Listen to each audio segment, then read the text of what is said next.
Buenas tardes, estudiantes. Enciendan sus cámaras.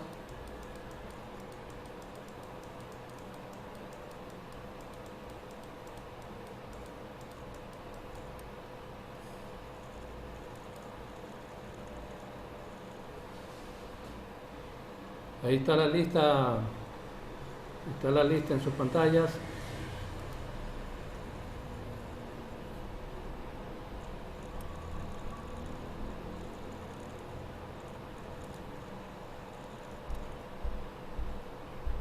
A ver, la clase pasada, ¿por dónde quedamos, señorita Villena? Se supone que vamos a ver la unidad 4, física, No, no, la semana pasada, ¿por dónde nos quedamos? ¿Qué parte? este, Estoy haciendo una retroalimentación.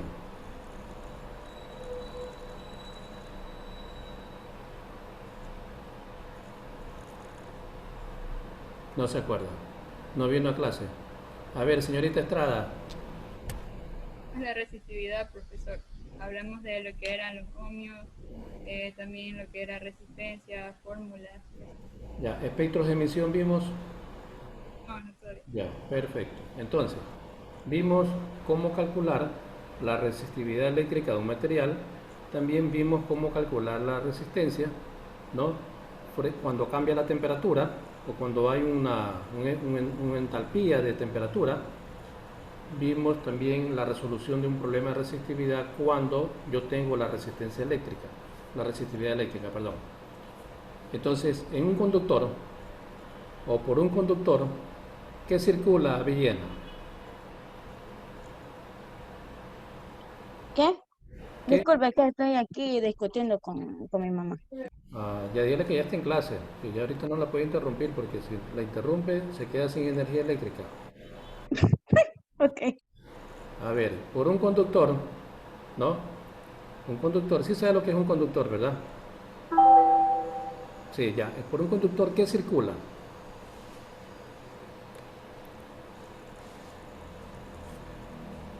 ¿Qué circula por un conductor?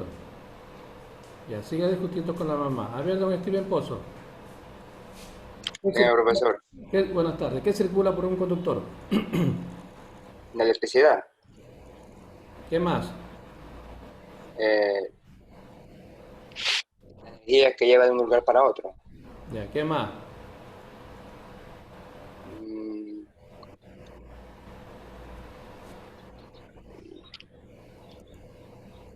A ver, ¿quién me contesta esa pregunta? Aparte de lo que ya ha dicho Steven. Algo más, algo más y concreto. A ver, señorita Villena, ahora sí ya tiene listo, ¿no?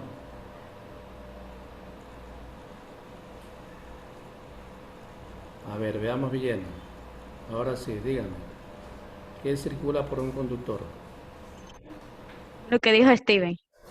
No, más, algo más, porque ya eso ya está más o menos por ahí, pero le falta una sola palabra circula por el conductor. Corriente eléctrica. No, no, Corriente eléctrica. no, Energía. no. Por un conductor circulan los electrones, ¿verdad? Estos electrones tienen la capacidad de ingresar por el conductor. ¿Y en el conductor qué medimos? A ver, medimos resistencia, voltaje o intensidad. ¿Qué medimos en el conductor? Cualquiera de esas tres variables. ¿Cuál de esas tres medimos en un conductor? Resistencia. No, La intensidad de la corriente. intensidad. La intensidad que está expresada en amperes. La intensidad medimos en un conductor. Porque la resistencia permanece constante. Es decir, mientras aumentamos el voltaje, el amperaje también se incrementa, pero hay una relación inversamente proporcional entre el amperaje, o sea, la intensidad, y la resistencia, y directamente proporcional al voltaje. Cuando yo le aplico un voltaje y encuentro un amperaje determinado, siempre mi resistencia es una constante. Siempre. Bien. Está más o menos bien. Uf. De acuerdo a la ley de Ohm, hay conductores metálicos y no metálicos. La física los ha enunciado como conductores óhmicos o HMICO, óhmico, y no óhmicos. Son conductores óhmicos aquellos que tienen en su característica un metal. O son conductores óhmicos aquellos conductores metálicos. Y conductores no óhmicos es lo contrario de un metal. Un conductor no óhmico, que podría ser un superconductor, sería el silicio o el galio. Bien, vamos a ver entonces una diapositiva. Ya vieron, ya se inscribieron en la lista, ¿no? Sí. Bien, vamos a ver una diapositiva Sí. que tengo aquí para culminar esta diapositiva del electromagnetismo.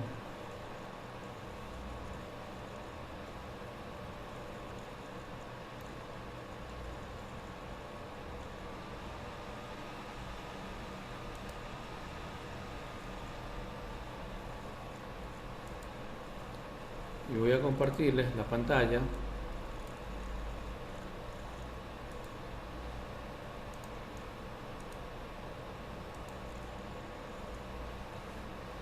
Vamos a ver este nuevo tema. Este nuevo tema se refiere al espectro, en este caso al espectro electromagnético. El espectro electromagnético es el rango de todas las radiaciones electromagnéticas posibles. El espectro de un objeto es la distribución característica de la radiación electromagnética de ese objeto. Veamos el espectro electromagnético. Aquí está. Aquí lo tenemos.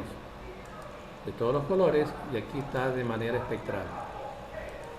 Entonces, aquí vemos que aquí hay antenas, ¿no?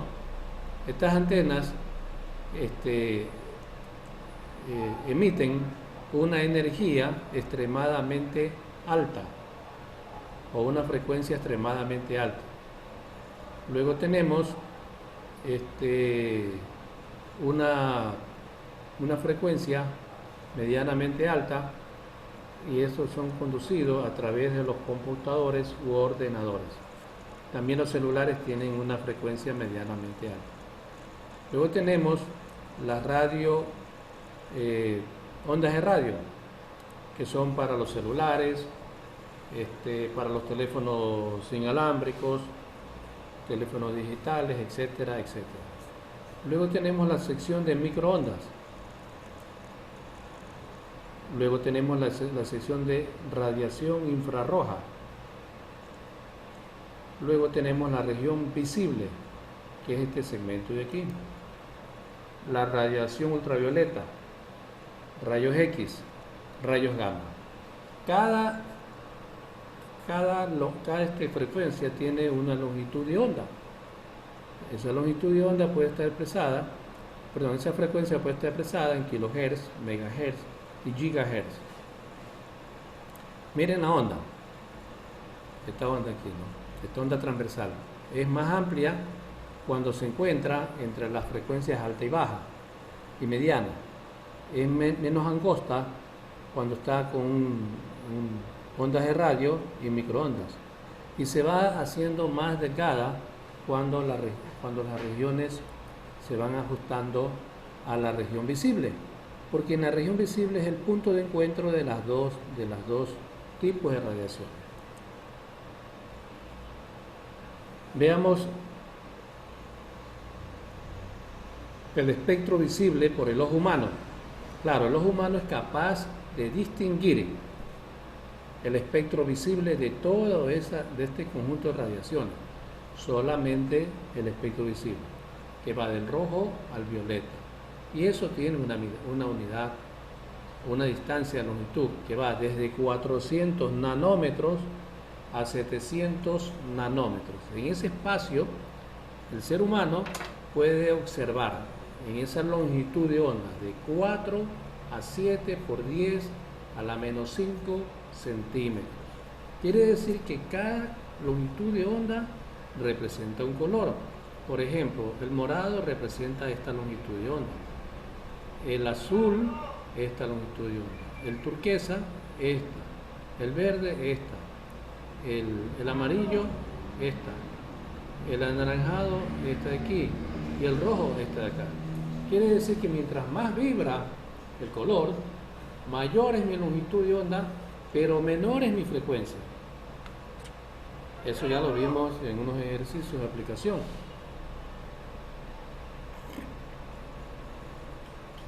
Miren, aquí yo tengo una longitud de onda de 700 nanómetros y mi frecuencia es de 10 a la 3 MHz.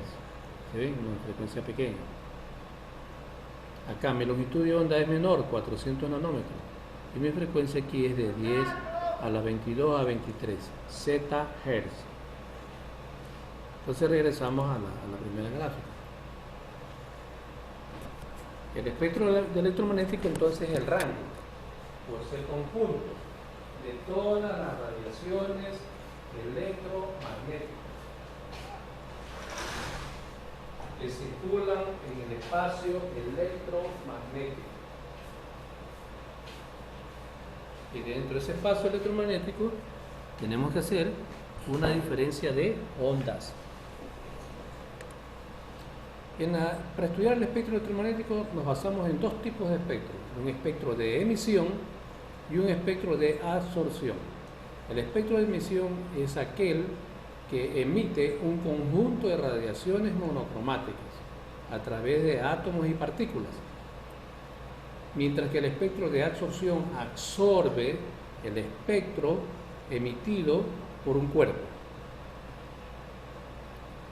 Veamos el espectro de emisión, su estructura. La estructura está aquí, la primerita. Aquí tenemos un tubo, que dentro del tubo tiene un gas que está debidamente comprimido. Ese es un gas que está ahí. Pero para poderlo ver, para poderlo observar y para poderlo ver que actúa, ¿no? Le aplicamos un voltaje determinado. Vamos acá a la pizarra.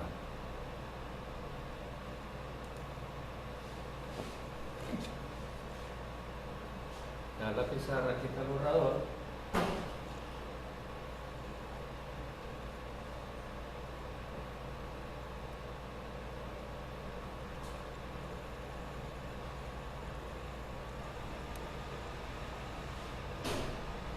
Bien, aquí tengo mi borrador, ya. Entonces en la pizarra, ¿qué tengo? Mi espectro. Mi espectro de emisión.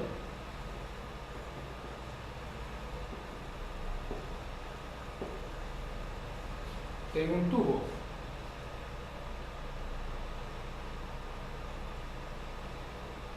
Adentro tiene un elemento químico. Así como ustedes ven los tubos fluorescentes, adentro tiene un elemento químico, en este caso el mercurio. Pero ¿cómo se enciende el tubo fluorescente? ¿Aplicando qué cosa? Energía, ¿verdad? Electricidad. Entonces yo le aplico a un polo y al otro polo. A un polo llamado cátodo y a un polo llamado ánodo. ¿Qué aplico aquí? Una fuente de poder o energía. Aquí yo le aplico una fuente de poder o energía. Activo a través del cátodo y ánodo lo que tiene adentro. En este caso tiene un gas, un gas comprimido. Cuando yo le aplico la energía a este tubo, ¿qué sucede? Que este tubo adentro comienza a vibrar, a oscilar, a producirse una onda. Cuando oscila, ¿no? Se produce la onda. ¿Y qué emite? Emite luz. Una luz. Esa luz, ¿a dónde se dirige primero? Se dirige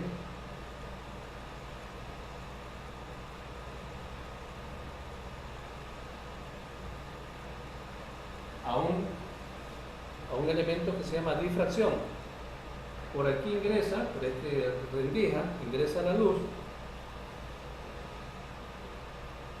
y se topa de manera y sale de manera convergente. ¿A dónde toca? ¿A dónde va? Va a un prisma. Ingresa por el lado lateral del prisma. Acá también forma un conjunto de luces, de colores, perdón, que van del rojo al violeta. Y luego sale del rojo al violeta. ¿Sí? ¿Qué ha sucedido ahí? Que ha emitido un conjunto de radiaciones monocromáticas que se observan en una pantalla. Aquí tienen pantalla. Tengo mi pantalla que me demuestra la vibración que ha sucedido aquí. Pero ¿qué tipo de energía yo le aplico a este tubo? No es cualquiera, es una energía de alta potencia. En este caso, yo le aplico 5000 voltios. ¿Para qué? Para que el gas se pueda mover.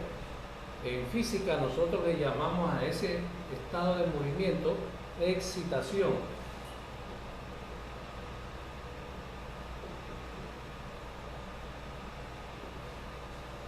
Cuando yo excito una molécula que está comprimida, me da un conjunto de radiaciones monocromáticas llamada emisión.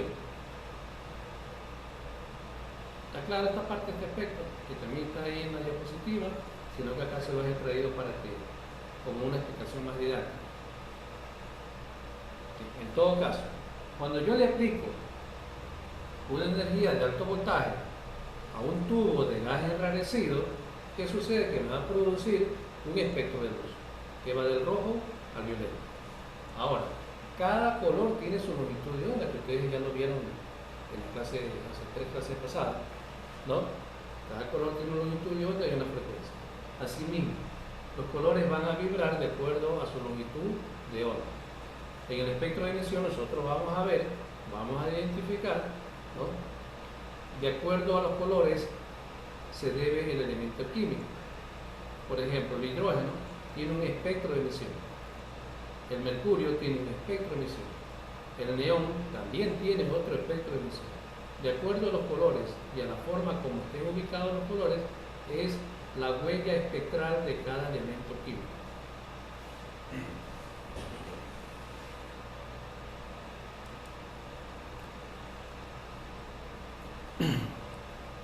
Luego vamos a ver el espectro de absorción.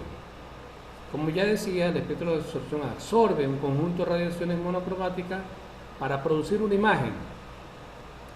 Aquí tenemos un arco voltaico, ¿no?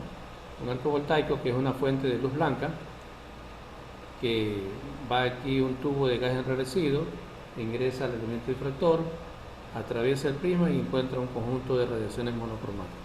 Ese conjunto de radiaciones monocromáticas los absorbe un metabolito, que puede ser, por ejemplo, un tubo de ensayo que contiene sangre, y la sangre toma un color para poder ser leído su componente bioquímico.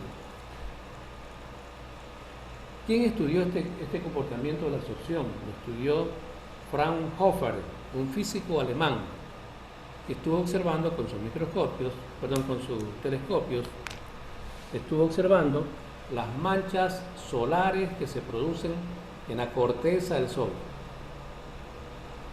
Observaba que esas manchas solares tenían colores, que iban del rojo al violeta, tal igual como habían observado en el espectro de emisión.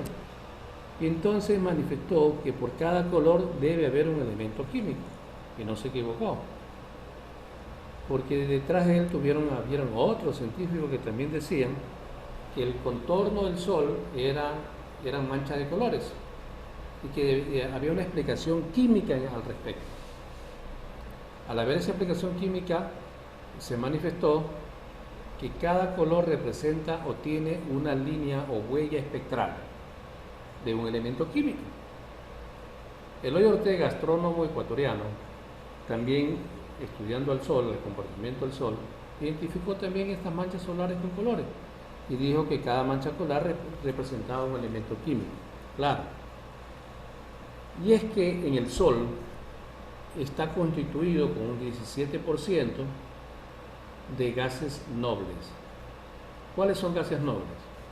El helio, neón, argón, criptón, xenón, radón. Son gases nobles que están en un 17% en la constitución química del Sol. Y es que los gases nobles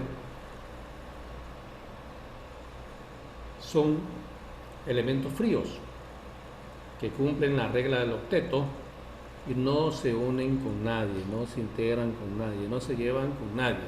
Son únicos, son puros. Y ese estado me representa también cuando se calienta, cuando se excita, presenta una línea espectral. Y esas líneas espectrales, Fraunhofer las vio en el contorno del Sol. También dice que esta espectrometría de absorción es característica de cada átomo o molécula. El estudio del espectro de absorción nos puede indicar de qué elementos químicos está compuesta la atmósfera del Sol. Normalmente, las líneas de absorción tienen lugar cuando la luz de un objeto caliente atraviesa una región más fría. Espectros de absorción se ven en estrellas, planetas con atmósferas y galaxias.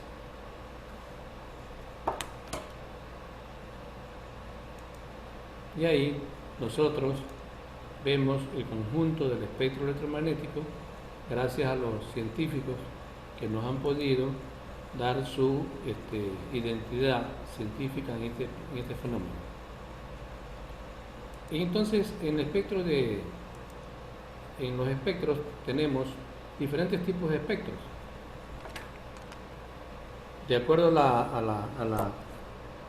al espectro, nosotros tenemos como método a la espectrometría. Esta a su vez tiene los métodos espectroelectromagnéticos, tipos de espectrometría, espectrómetros, que ya son equipos, estos son equipos, métodos espectrométricos, espectrometría de absorción, espectrometría de fluorescencia, espectrometría de fluorescencia de absorción atómica, ultravioleta visible, espectrometría infrarroja, de emisión, de rayos X, Raman, de resonancia magnética nuclear, Mossbauer. Con casi todos estos espectros vamos a trabajar en nuestra vida profesional y estudiantil. Casi todos, a pesar que dentro de esos todos también los médicos también trabajan con este tipo de espectrometría. Vamos a ver a uno de ustedes trabajando con un equipo. ¿Sí ven aquí? ¿Sí ven este equipo que está aquí? ¿Lo estoy señalando? ¿Sí lo ven? Bien. Entonces aquí vamos a poner a un estudiante de ustedes que está aquí, lo vamos a poner a Steven, lo vamos a poner aquí. Es como que tuviera Steven aquí. Está trabajando con este equipo. Este equipo probablemente es un HPLC. Así se ve. Ya que aquí afuera, si ven este cilindro contiene un gas. Ese gas me permite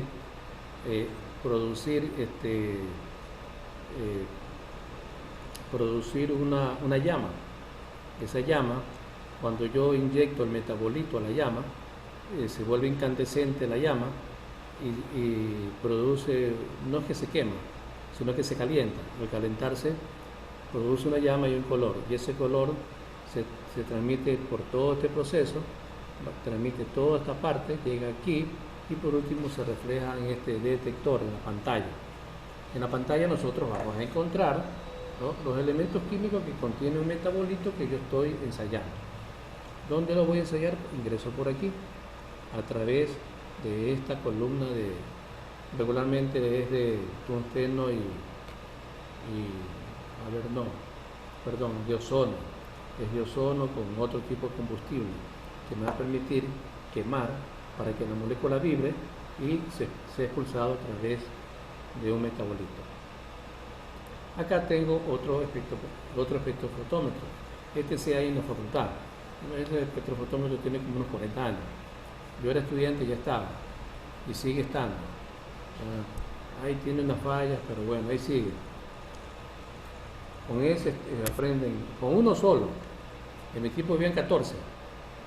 Claro, eran más estudiantes. En mi paralelo nomás habían 100 estudiantes. En un solo paralelo, aprendiendo con 14 equipos de esta naturaleza. Y entonces aprendimos aquí. Y aquí sirven ustedes los matracitos que están aquí. 1, 2, 3, 4, 5, 6 matracitos de 50 mililitros. ¿Es para qué? Para diluir una sustancia en diferente. Pues ya se desnuca, señorita. Así, tranquila. A ver, aquí tenemos un matraz más grande, de 1000 mililitros o de 1 litro. De este matraz vamos tomando con una pipeta automática microlitros y los vamos depositando en cada uno de estos matraces de aquí. A ese también le vamos agregando un reactivo, porque eso que ustedes lo ven de color anaranjado. ¿Sí? Una vez que ya hemos hecho la dilución, tomamos parte de esa dilución en una cubeta que se encuentra aquí, en una cubeta de vidrio. Y ahí en esa cubeta de vidrio la llenamos la cubeta y la ingresamos aquí al espectro. El espectro, ya lo tengo programado, me va a medir la transmitancia y absorbancia. Entonces me da el dato y aquí en la pantalla computadora se refleja transmitancia versus absorbancia. Las 6, 7 diluciones que yo tengo van a ser obtenidas y van a tener una recta. ¿Está claro, Steven Pozo? ¿Te hago una pregunta, Steven? Sí, profe. A ver, ¿estos matraces para qué sirven? Lo cual, ¿Los matraces que están ahí para qué sirven? para colocar la sustancia para ver la muestra, a ver su muestra. No estás atendiendo. No estás atendiendo. Eso yo no dije. No estás atendiendo. Atiende.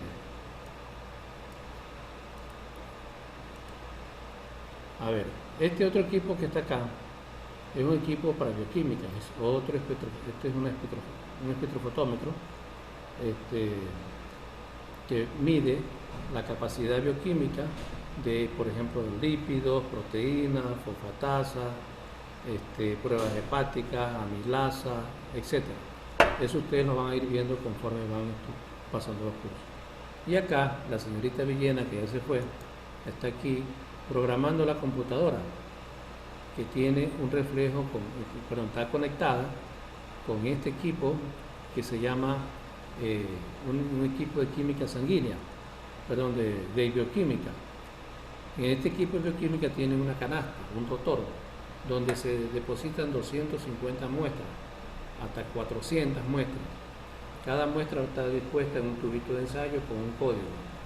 Entonces aquí la analista programa la computadora en base a esto. Eso toma unos 10-15 minutos la identificación de algún metabolito. Y ya tenemos los resultados. Quiere decir que la tecnología nos ayuda a diversificar y hacer que nuestros resultados sean más concretos y factibles. Bien. Luego vamos a pasar a otro videopositiva para culminar nuestras clases de física teórica y vamos a estudiar la física moderna. En la física moderna habla de la teoría de Max Planck. Max Planck y otros científicos estudiaron la física moderna. ¿Y de qué hablaba Max Planck? Max Planck hablaba de unos paquetes energéticos. Vamos a explicar qué son estos. Acá en la pizarra. ¿Qué es un paquete energético?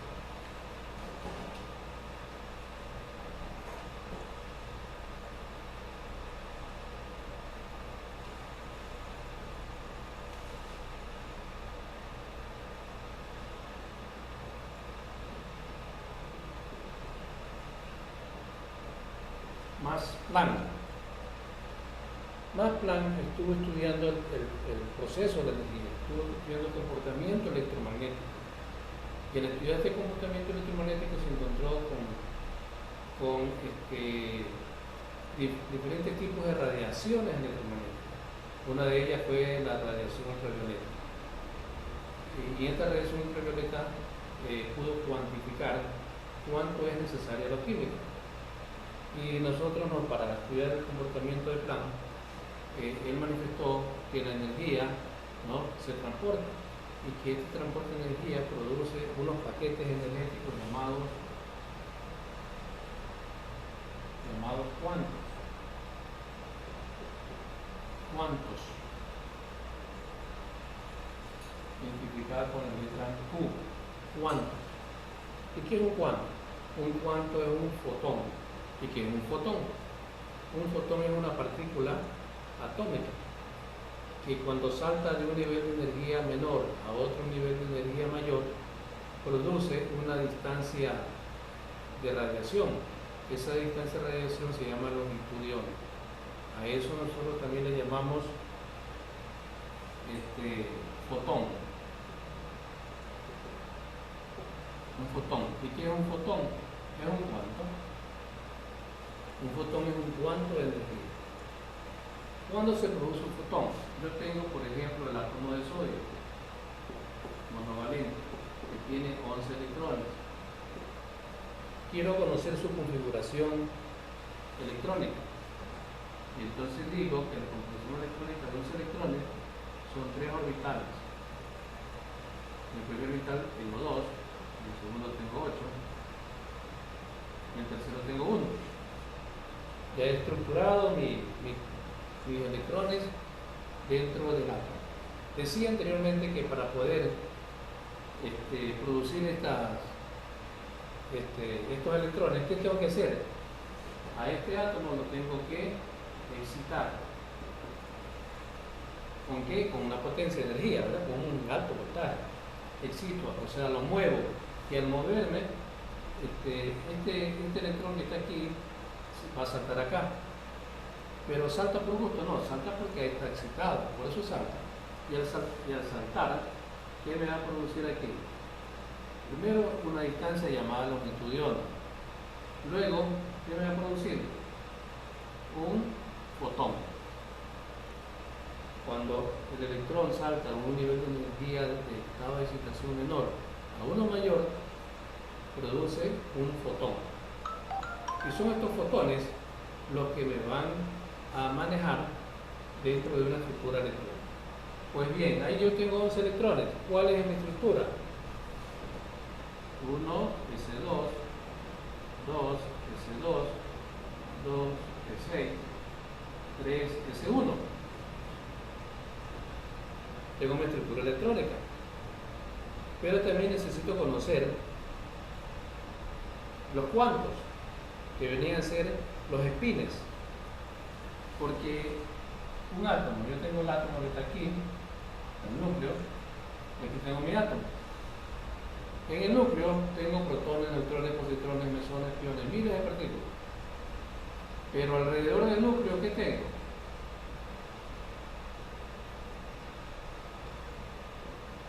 ¿Cómo se llama eso? Alrededor del núcleo. Esa partícula que gira de manera elíptica, ¿cómo se llama? A ver, vamos a preguntar por acá. Y aquí ya no, a otros. L. A ver. A ver, señorita Keiko, ¿cómo se llama la partícula que gira alrededor del núcleo?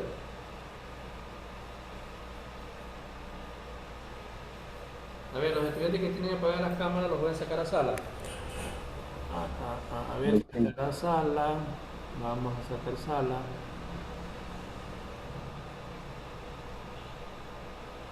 A ver, señorita Keiko, ¿sí está o no?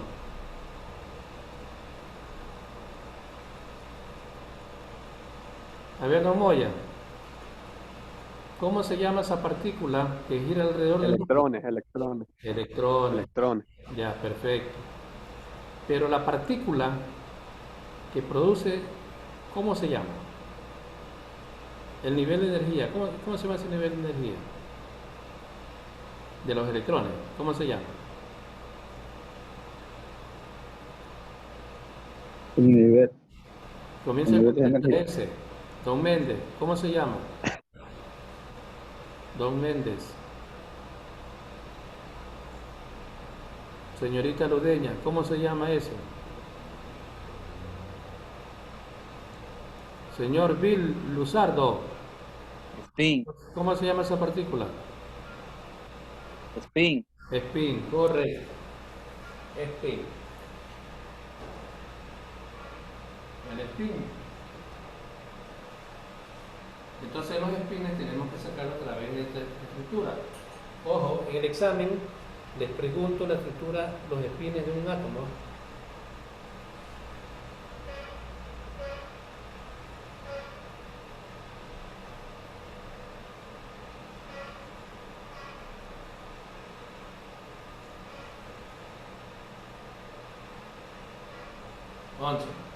Once espines. ¿Para qué sirven esos 11 espines? Esos 11 espines, de acuerdo a la teoría de Max-Planck, sirve para modelar la estructura molecular de un analito. Un analito puede ser cualquier muestra. Yo tengo una muestra de agua y quiero saber la estructura química del agua, por decir un ejemplo.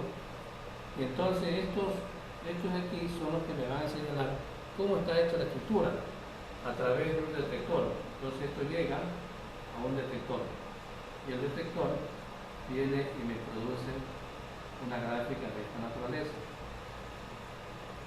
más o menos así. Cada pieza de estas es un elemento químico o es un equivalente de elemento, cada pieza.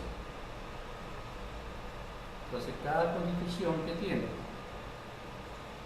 una distancia, esta distancia está expresada en nanómetros, en unidad menor. ¿En qué espectro estamos hablando? El espectro electromagnético, ¿qué longitud de onda tiene? Señorita Romina, Ludeña, el espectro electromagnético, ¿cuál es la distancia? En números. ¿Puedes repetir? ¿Cuánto? Disculpe, ¿me puedes repetir? Es que no se escucha bien. Ah, ya. El espectro electromagnético, que ya lo discutimos, no sé mucho en clase, se lo enseñé. ¿Qué distancia tiene? ¿Qué números tiene? Desde hasta.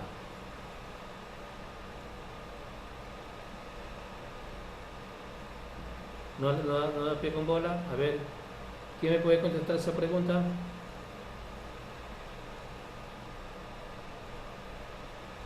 A ver, ¿quién me contesta esa pregunta? Repite, por favor. El espectro electromagnético, aquí, yo tengo una distancia, ¿desde dónde hasta dónde?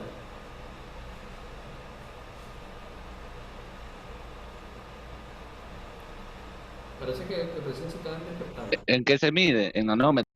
Sí, ya está, ya lo dije. La distancia numérica es entre 400 a 700 nanómetros. Esa es la distancia que hay entre aquí y acá. ¿Sí? Entonces yo ya tengo mis espines. Pero Planck, para poder medir esto, él necesita de ciertos materiales que le permitan medir esta estructura, y a eso él le llamó conductancia o conductividad, que no es otra cosa que la medición de iones o elementos, ¿no?, que se encuentran un problema y tienen un resultado. Veamos, sigamos viendo entonces la parte teórica. Ya hoy día terminamos con ustedes. Dice, este resultado es contrario a lo observado experimentalmente. Este fallo de la ley obtenida a partir de los principios físicos clásicos aceptados en esa época es llamada la catástrofe ultravioleta. ¿Quién logró explicar este fenómeno? En 1900, para resolver esta catástrofe era necesario aceptar que la radiación no es absorbida y emitida de manera continua, sino en forma de cuantos, de energía, discreta o continua. La energía de un cuanto es proporcional a su frecuencia y a la llamada constante de Planck. De ahí que la constante de Planck es 6.63 por 10 a la menos 34 joules por segundo. Una de las constantes fundamentales de la física moderna es la formulita que ustedes ven. E es igual a H por F. Siempre dice se absorben y emiten múltiplos enteros de cuantos, es decir, 1, 2, 3, etc. Max Planck, a comienzos del siglo XX, estudió el misterio de la radiación que emitían los cuerpos cuando alcanzaban altas temperaturas y estaba por ser revelado. Entonces este físico anunció su nuevo descubrimiento de que la energía no se absorbe o se libera, ni se transporta en forma continua, sino como era creído, sino que va en paquetes que reciben diversos nombres, como quantum, fotones o cuantos. Y vemos el ejemplo que les dije de los espines, cómo lo hacen en un proceso termodinámico, qué partículas emiten. En el estudio de Planck estudió el modelo de conducción eléctrica. Ese modelo de conducción eléctrica se llama conductividad eléctrica. Entonces, para que un electrón se vuelva libre dentro de un conductor, debe ser promovido a uno de los estados de energía disponibles y vacíos de la banda de conducción. En un conductor se necesita muy poca energía para esa promoción. La energía suministrada por una pequeña diferencia potencial eléctrico es suficiente para excitar grandes cantidades de electrones a estos niveles de conducción. La conductividad disminuye con la temperatura debido a que el aumento de las vibraciones de los cationes en la red cristalina dificulta la movilidad de los electrones. Eso ustedes lo van a ver cuando en algún momento un profesor les hable de geometría molecular, y ahí van a ver cómo se distribuyen, ¿no?, estas vibraciones en una red cristalina. Por lo tanto, la conductividad tiene una definición: es la capacidad de un cuerpo o medio para conducir la corriente eléctrica, es decir, para permitir el paso a través de él de partículas cargadas, bien sean los electrones, los transportadores de carga en conductores metálicos o semimetálicos, o iones, los que transportan la carga en disoluciones de electrolitos. ¿Cuál es el fundamento de la conductividad eléctrica? Los métodos conductimétricos están basados en la conducción eléctrica de los iones en una disolución. La técnica conductimétrica, la imagen que ustedes ven aquí, es el fundamento de una conductividad, ¿no? ¿De qué estamos cargados? De una fuente de poder, de un cable, de un interruptor, un foco, y luego conectado a un cátodo y un ánodo que contiene una solución, una mezcla de una solución que luego será iónica. La conducción de la corriente eléctrica a través de la disolución de un electrolito supone la migración de las especies con carga positiva hacia el cátodo y las de carga negativa hacia el ánodo. O sea, todos los átomos de cloro se van hacia el ánodo y todos los átomos de sodio se van hacia el cátodo. Todos los iones contribuyen al proceso de conducción, pero la fracción de corriente transportada por una especie dada está determinada por su concentración relativa y su movilidad intrínseca en ese medio. La conductividad entonces es una medida de la concentración iónica total que tiene una disolución.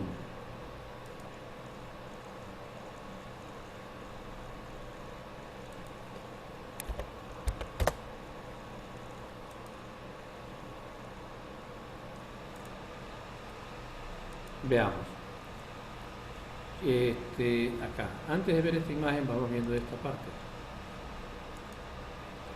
¿Qué son los conductores? Conductores, aislantes y semiconductores. Aislante es lo que protege al conductor, ¿no? Por ejemplo, los cables de luz están revestidos de un material plástico, y ese material plástico es el aislante de ese conductor. Aquí lo vemos en esta figura. Ahí ve dos tipos de cables cubiertos con aislante. Los conductores son aquellos materiales o elementos que permiten que los atraviese el flujo de la corriente o de cargas eléctricas en movimiento. El más utilizado de todos los metales en cualquier tipo de circuito eléctrico es el cobre. por ser relativamente barato, buen conductor de electricidad, al igual que el aluminio. Sin embargo, los mejores metales conductores son el oro y la plata, aunque ambos se utilizan limitadamente por su alto costo. Existen también otros elementos denominados metaloides, que actúan como semiconductores de la corriente eléctrica. Entre esos tenemos al silicio, al galio, germanio. Cada vez que tengo que dar esta clase me acuerdo de los niños que mueren en el Congo, niños que recogen el silicio de estas rocas silíceas en el Congo, que los matan por conseguir este silicio. ¿Y para qué sirve este silicio? Para la computadora, para darle la brillantez a la computadora. O sea que detrás de cada computadora hay un crimen, hay un niño asesinado.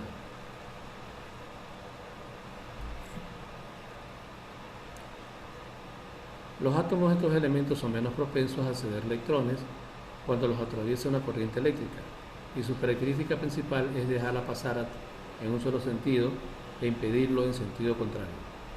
El cristal de silicio es el elemento más utilizado en la actualidad como material semiconductor para fabricar diodos, transistores, circuitos integrados y microprocesadores que utilizan los ordenadores o computadores personales, así como otros dispositivos digitales. Acá tenemos los conductores, ¿no? Aquí tenemos un conductor que es un electrodo, propiamente dicho, que sirve para medir o determinar concentraciones de sustancias ácidas o básicas. Ustedes ven aquí 3 puntitos, esos son los sensores de este electrodo. Utiliza electromagnetismo y para ello la teoría de Max Planck contribuye al fortalecimiento y entrega de resultados. Por lo tanto, y por último están los materiales aislantes, cuyos átomos ni ceden ni captan electrones. Eso ya sucede en la conducción de grandes potencias de energía que están en la calle. Los cables, que son corrientes de 220, son soportados a su vez por elementos semiconductores, ¿no? Que no permiten el flujo de los electrones, sino más bien otro tipo de cosas. Y dentro de estos materiales tenemos al plástico, la mica, el vidrio, la cerámica. Todos esos materiales y otros similares con iguales propiedades oponen total resistencia al paso de la corriente eléctrica. Y señores estudiantes, he culminado las 4 unidades del sílabo de física. Dígame, estudiante. ¿Algún estudiante me estaba hablando? ¿Ninguno? Pues bien. Entonces, a prepararse para los exámenes. Entre esta semana y la próxima semana voy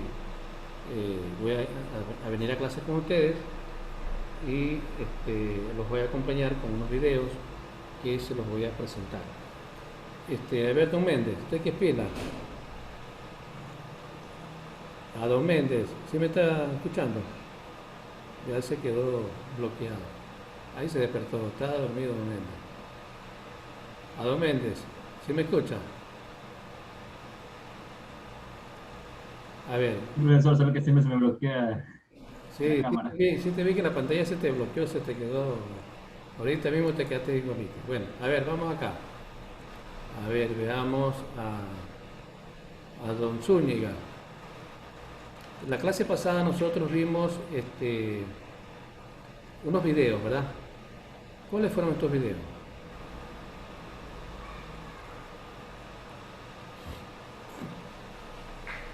A ver, don Steven, ¿cuáles fueron los videos?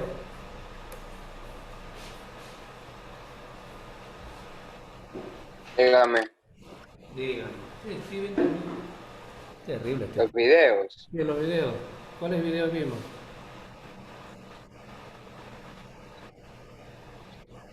Te volví a coger en roja. Toda la clase he estado... El único video que vimos ese fue para la práctica. Claro, para la práctica, que ya vamos a ver práctica. Lo de ley de Ohm Ya, vimos ley de Ohm y lo de la resistencia de electromagnetismo creo que era. también vimos resistividad de material. Sí. Electrostática. Vimos la ley de Ørsted. No. Ya, eso entonces vamos a ver. Y espectros de emisión. La tarea que nosotros vamos a hacer de espectros de emisión consiste en observar los espectros de elementos químicos. Por ejemplo, nosotros queremos ver el espectro químico del hidrógeno, que tiene unas líneas espectrales. Las líneas espectrales ustedes las van a ver así. Esa parte se me pasó en la diapositiva, se las enseño.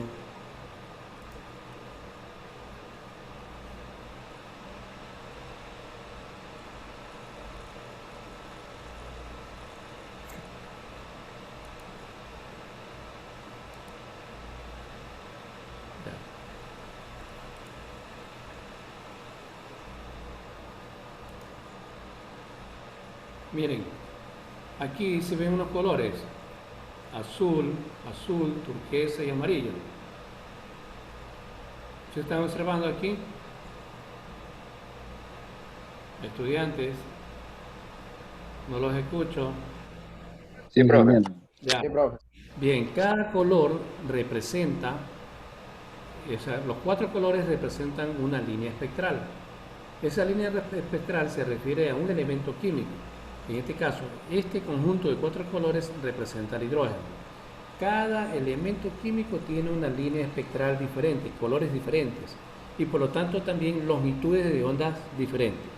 ¿Estamos claros en eso, estudiantes? Estudiantes, ¿estamos claros? Correcto. Ya, bien, vamos a ver un video sobre esto.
Les voy a compartir pantalla para ver un video.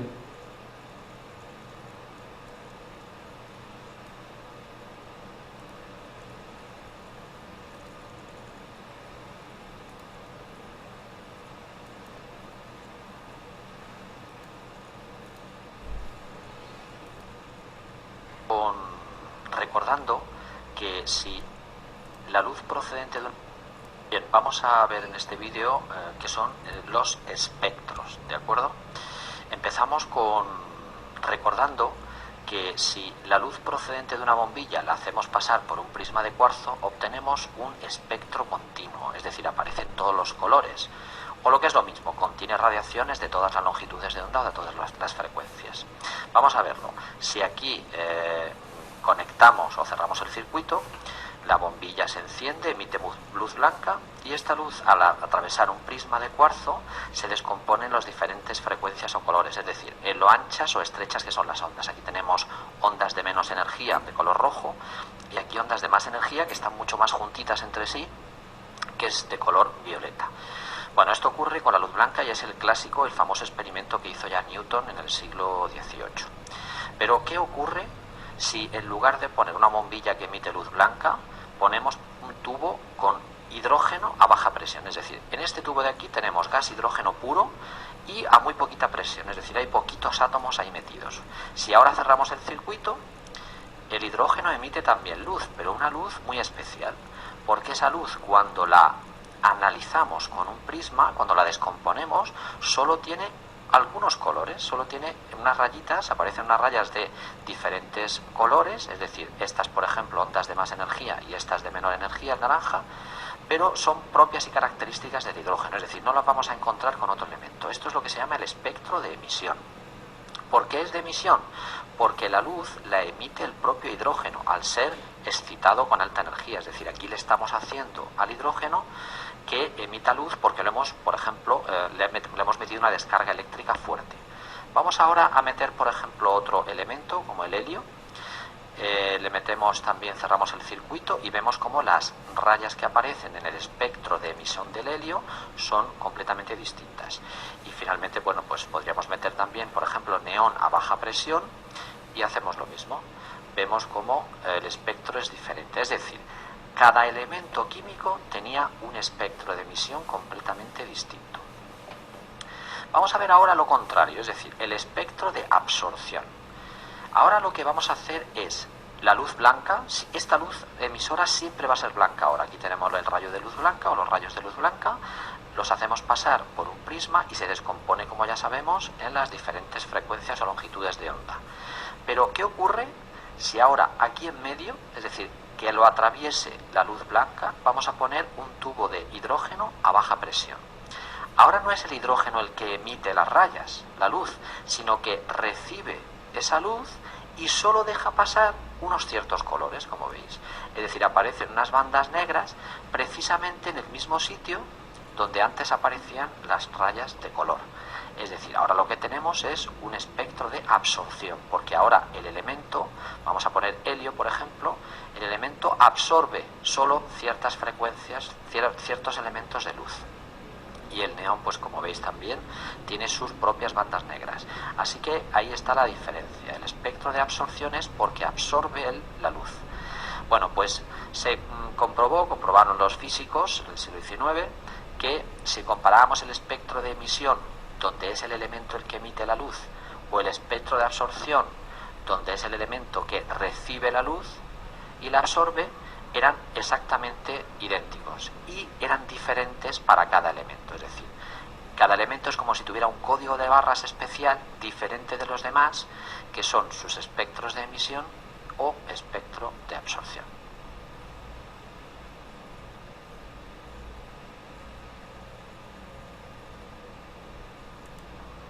Bien.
Bien, ya les tengo grabado la clase de espectros de emisión y de absorción. Observen acá en la pizarra cómo vamos a llenar la tabla, a pesar que en las guías ustedes ya la tienen. ¿Y a dónde vamos a buscar estas respuestas? Vamos a hacer una tabla grande.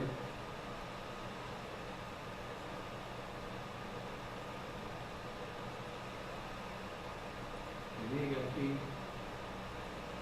tubo número 1, 2, 3. Elemento químico. El tubo número 1, por ejemplo, lo que vimos en video, sería el hidrógeno. El tubo número 2, el neón. Y el tubo número 3, el argón, creo que es, argón o mercurio. Ya tenemos la tabla reconocida del tubo como elemento químico. Acá ponemos tubo, número, y aquí longitud de onda expresada en centímetros.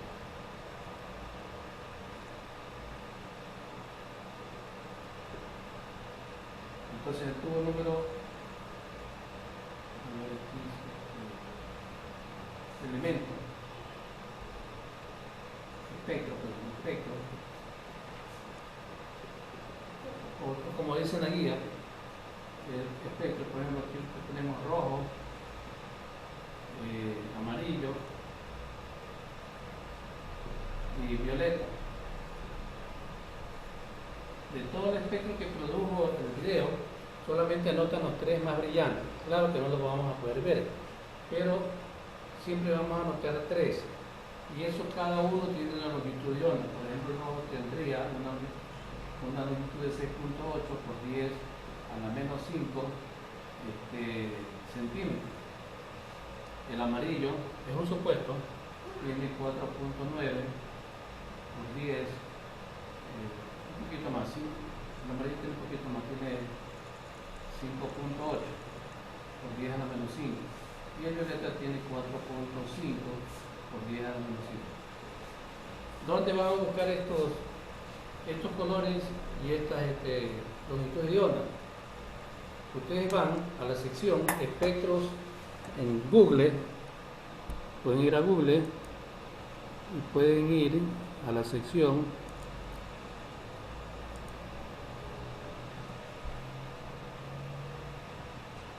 Google o Google, como ustedes dicen, pueden ir a la sección espectros de elementos químicos.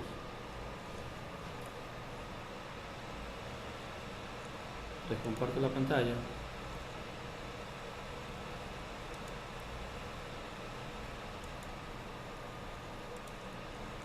Aquí, imágenes de espectros de elementos químicos, pero esa es la que no me interesa.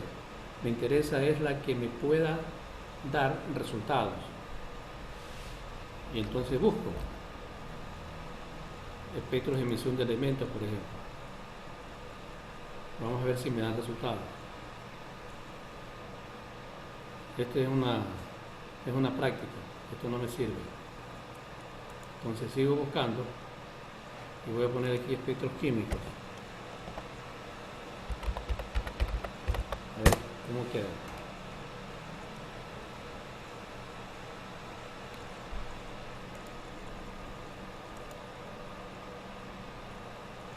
Aquí nos está explicando cómo la luz blanca se refracta y va repartiendo color. Aquí tenemos el espectro de emisión del hidrógeno, que está representado por el turquesa y el rojo, morado, turquesa y rojo. Apunten, estudiantes, espectro de emisión del hidrógeno, morado, turquesa y rojo.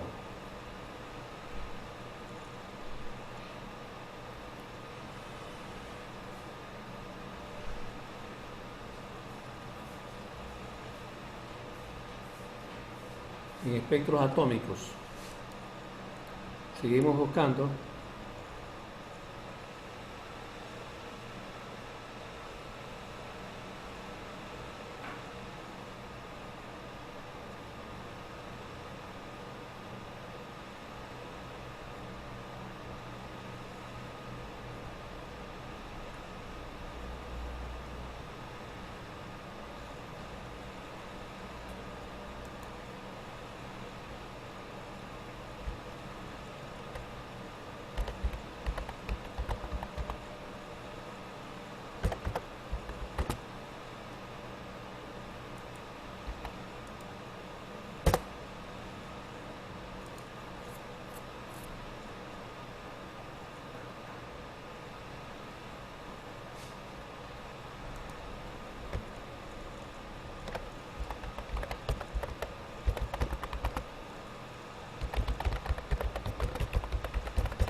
Miren, aquí tenemos otras líneas espectrales de sodio, pero hasta ahí nomás. Entonces tenemos que seguir buscando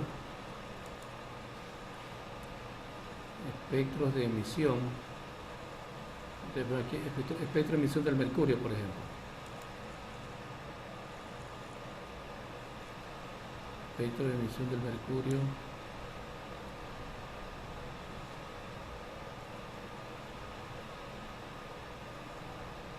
Aquí está.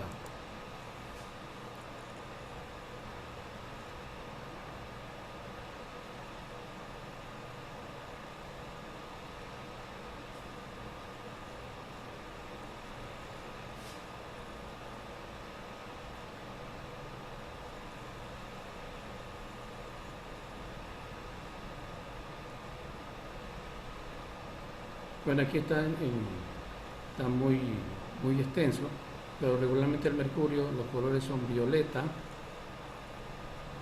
verde, sí, violeta, verde y amarillo, uno de los dos, violeta, verde y amarillo. Ese sería el espectro del mercurio, ¿no? Entonces ya tenemos hidrógeno y mercurio. ¿Cuál faltaría? Neón. Entonces buscamos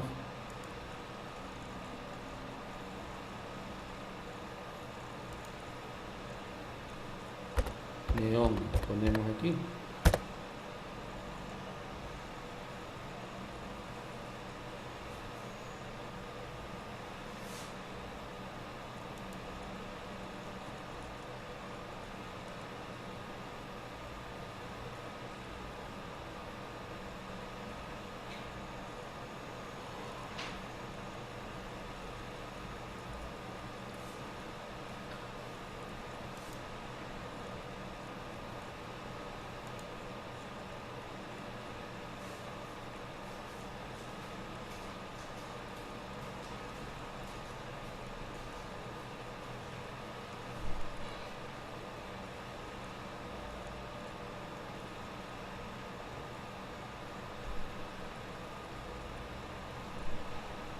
Aquí también lo podemos encontrar. Así vemos morado, turquesa y rojo del hidrógeno.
Pues bien, ahí nosotros vamos a ir buscando de los tres elementos de acuerdo al video que vimos. Este trabajo lo hacemos en grupo Y ahora vamos a ver la ley de Oersted.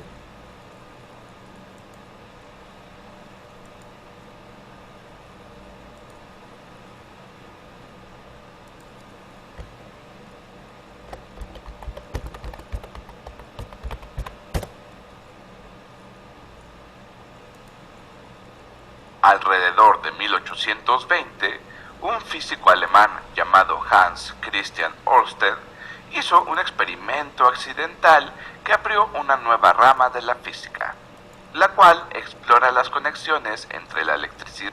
Alrededor de 1820, un físico alemán llamado Hans Christian Ørsted hizo un experimento accidental que abrió una nueva rama de la física, la cual explora las conexiones entre la electricidad y el magnetismo. En este video vamos a explorar cuál fue ese descubrimiento y cuáles fueron sus implicaciones. Se dice que cuando Ørsted estaba dando una lección en la que tenía un cable de cobre a través del cual pasaría corriente eléctrica y por casualidad había una pequeña brújula magnética sobre su mesa, lo que ocurrió fue, cuando hizo pasar una corriente eléctrica a través del cable para realizar algún experimento, la brújula magnética se desvió. Eso fue todo. Así fue el experimento que condujo al gran descubrimiento. Ahora, antes de que hablemos sobre cuál fue, repitamos ese experimento. Para realizarlo, todo lo que necesitamos es un cable, una batería para dotar una corriente eléctrica al cable y una aguja magnetizada. Una vez que conectemos la batería, una vez que cerremos el circuito, la corriente va a pasar a través del cable y vamos a observar qué le pasará a esta aguja magnetizada. Bien, allá vamos. Observa, la aguja magnetizada se desvía. Ese fue el experimento. Tal vez estés pensando, ¿por qué es tan importante este experimento? Así que vamos a reflexionar. Hasta ahora usábamos la electricidad para crear calor o luz, pero por primera vez en la historia de la humanidad se descubrió que la electricidad, la corriente eléctrica, puede hacer girar cosas. ¿Puedes pensar en cuáles son las aplicaciones de esto? Este principio se usa en los ventiladores, se usa en las lavadoras, en los taladros, etc. Es el mismo principio que utiliza nuestro amperímetro y voltímetro, dentro de los cuales pasas una corriente y hay una aguja que se desvía y nos muestra la medición. Pero más importante aún, este experimento nos llevó a un gran descubrimiento. ¿Cuál es ese descubrimiento? ¿Te preguntas? Bueno, pensemos esto. ¿Qué puede ser lo que empuja en una brújula magnética? Los campos magnéticos. Ya hemos visto que los imanes crean campos magnéticos. Y cuando acercas una pequeña brújula a un imán, el campo magnético desvía la brújula. Pero en el experimento original no hay imanes cerca. Entonces, ¿qué está creando el campo magnético que mueve esta brújula? Bueno, como la corriente eléctrica es la responsable de esta desviación, tal vez la corriente eléctrica induce un campo magnético alrededor de ella. Y ese fue el gran descubrimiento. ¿Por qué tan grande? Porque antes se creía que la electricidad y el magnetismo eran dos fenómenos completamente separados. Ahora, con este simple experimento, podemos ver que la corriente eléctrica induce un campo magnético, lo que nos indica que debe existir algún tipo de conexión entre la electricidad y el magnetismo. Y es por ello que este experimento abrió una nueva rama en la física, que llamamos electromagnetismo, donde exploramos la conexión entre electricidad y magnetismo. Ørsted y algunos otros físicos estaban emocionados por este descubrimiento y querían aprender más sobre la conexión entre la corriente eléctrica y el campo magnético, así que hicieron más experimentos como este. Una de las cosas que inmediatamente observaron es que si incrementaban la fuerza de la corriente, entonces la desviación en la aguja aumentaba, es decir, la aguja se desviaba más. Eso significa que la fuerza del campo magnético aumentó. En otras palabras, encontraron que si aumentas la corriente, automáticamente el campo magnético aumenta. Esto parece obvio, ya que la corriente es la que produce el campo magnético, por lo que esperamos que si la corriente aumenta, su efecto sea mayor y eso te dará como resultado que el campo magnético aumente. Otra cosa que encontraron es que si mantenían la misma corriente eléctrica pero ponían la aguja a diferentes distancias del cable, entonces el campo magnético variaba. La desviación era mayor cerca del cable y mientras más alejaban del cable, la desviación era cada vez menor. Eso significa que el campo magnético es más fuerte cerca del cable y cada vez más débil mientras nos alejamos de él. Ese es otro de los resultados. El campo se debilita a mayor distancia del cable. Una vez más, esto tiene sentido ya que es similar a lo que pasa con un imán. Si estás cerca de un imán, su campo es fuerte y su fuerza es mayor. Y si te alejas del imán, el campo se debilita. Y finalmente, ellos querían saber cómo era el campo magnético, cómo se veían las líneas del campo magnético. Y ya hemos visto antes cómo dibujar las líneas del campo magnético. Todo lo que tenemos que hacer es esparcir un poco de limadura de hierro y ver cómo se organizan, o mover esta brújula magnética alrededor del cable en varios lugares y ver cómo se orienta.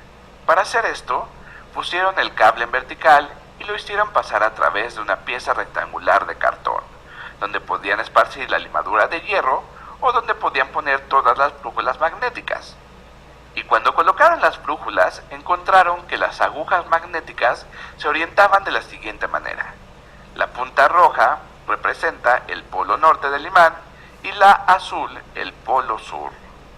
Ahora, recuerda que definimos la dirección del campo magnético como la dirección hacia donde el polo norte apunta. Así que en esta aguja el campo magnético se orienta hacia acá, en esta otra el campo magnético se orienta hacia acá y seguimos. Si reemplazamos las agujas magnéticas con flechas que representan la dirección del campo magnético, se va a ver algo así. Puedes ver que las flechas forman un círculo. Así que si dibujamos una línea continua que conecte esas flechas, terminaríamos dibujando un círculo. Un círculo cuyo centro es el cable. Y esto significa que si quieres encontrar la dirección del campo magnético en cualquier punto alrededor del cable, tenemos que dibujar una tangente al círculo. Si dibujamos una tangente al círculo, obtienes la dirección del campo magnético en ese punto. Si dibujamos otra tangente al círculo por acá, obtenemos la dirección del campo magnético en este otro punto. Y por supuesto, vamos a realizar más prácticas para encontrar la dirección del campo magnético en otro video.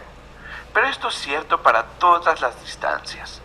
Incluso si nos acercamos al cable, la dirección del campo magnético seguirá fluyendo en círculos. Si nos alejamos del cable, la dirección del campo magnético seguirá fluyendo en círculos. Por lo tanto, el campo magnético en cualquier lugar alrededor de un cable recto que lleva corriente se conformará de círculos concéntricos. Este es otro de los resultados que encontraron. Las líneas del campo magnético son círculos concéntricos cuyo centro es el cable.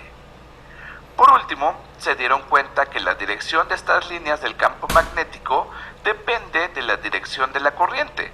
Si cambiamos la dirección de la corriente, las líneas seguirán siendo círculos concéntricos, pero cambiará la dirección de esta manera.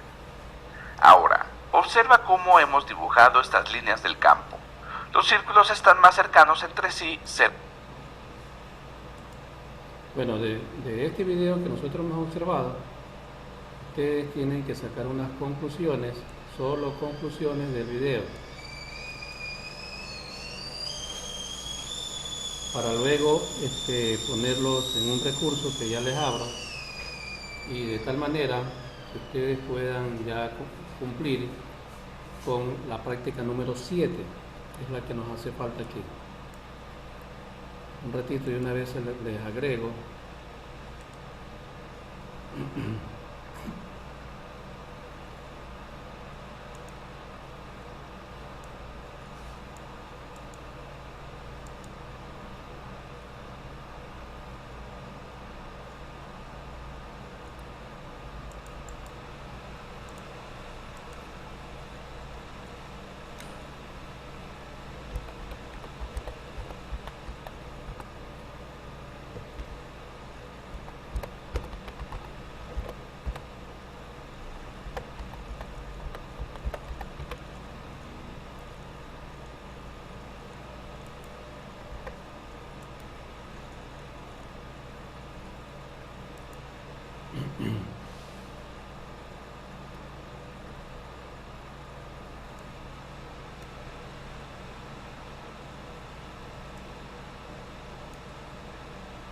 Allá tienen en la unidad 4 el link de espectros de emisión y absorción y el video de la ley de Ørsted, por hecho el link de la ley de Ørsted.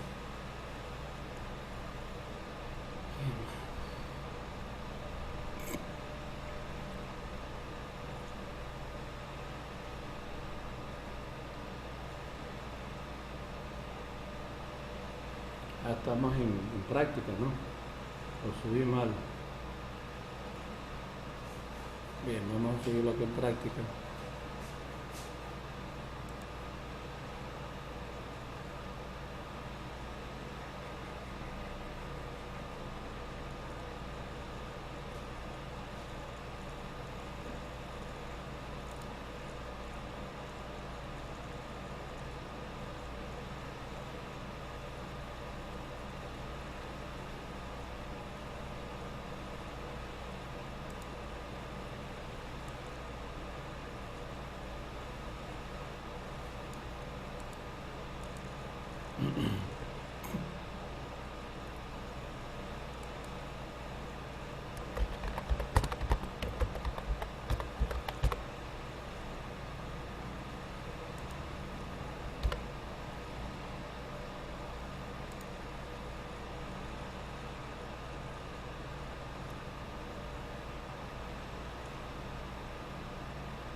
Bien, vamos a ver en este...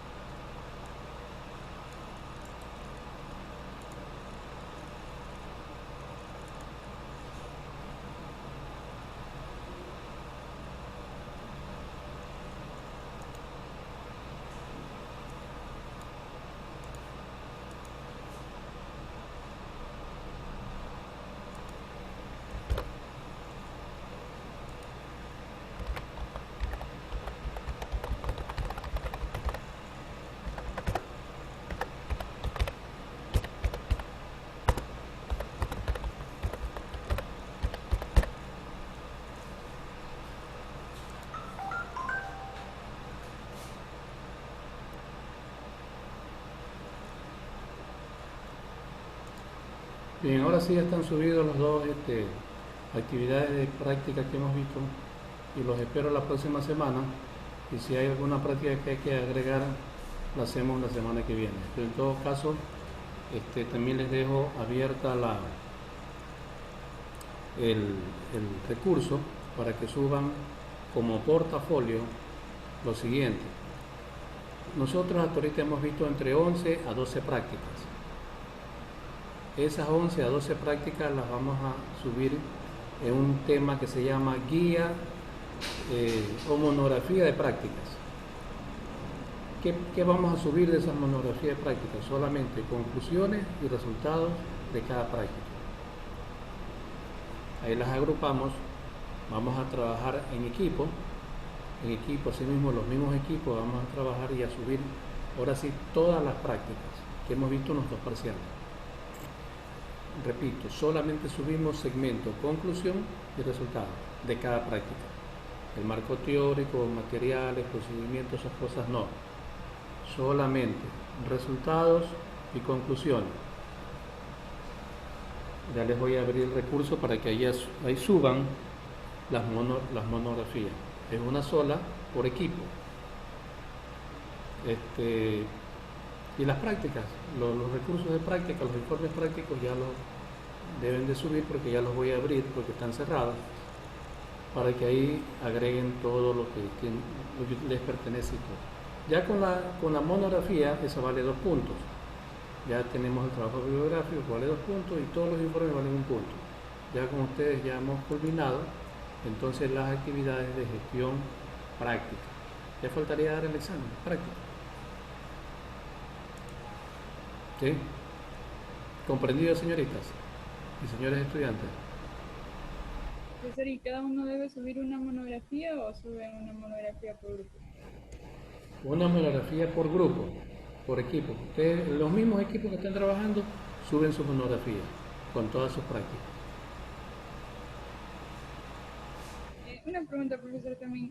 Para el portafolio de física teórica, ¿me podría explicar otra vez cómo se llama, por favor? Claro, el portafolio son los contenidos o el cuaderno que se lleva de física, solamente los contenidos, los ejercicios que hemos realizado en clase. Los ejercicios que ustedes han hecho de manera asincrónica, eso no los agregan, sino que les ponen solamente las definiciones. Por ejemplo, modelo, movimiento armónico simple, capítulo tal, ejercicio tal, y de esos ejercicios ponen uno solo. Y de ahí siguen la otra línea siguiente. Eso lo enumeran nada más, lo enuncian, ¿no? No cogen y no los descargan del sistema, porque esa descargada y volverlos a cargar sube el peso del documento, y yo solamente les he podido aplicar hasta 20 megas, no les sube más.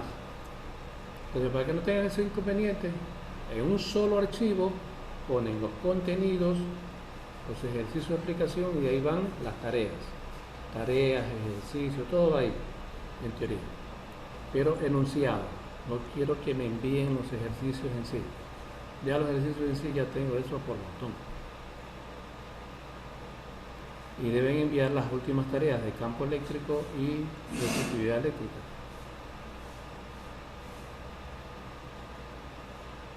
Esos son ejercicios de aplicación.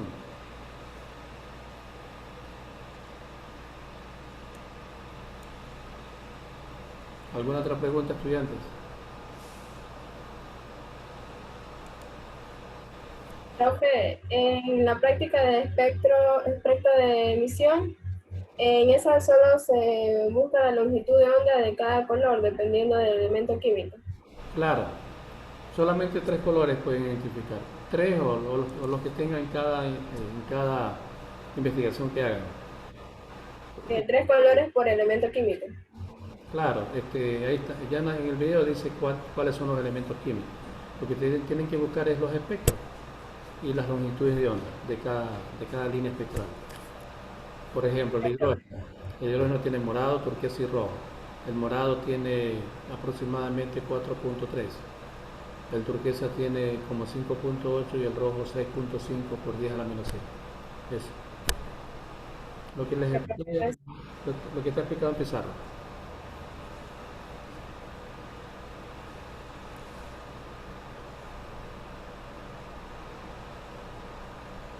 ¿Alguna otra pregunta, estudiantes? ¿Ninguna? Bien, entonces nos vemos la próxima semana. Profe, disculpe. Señores, Acerca del portafolio, la fecha de subida, que todavía no agrega nada en la plataforma.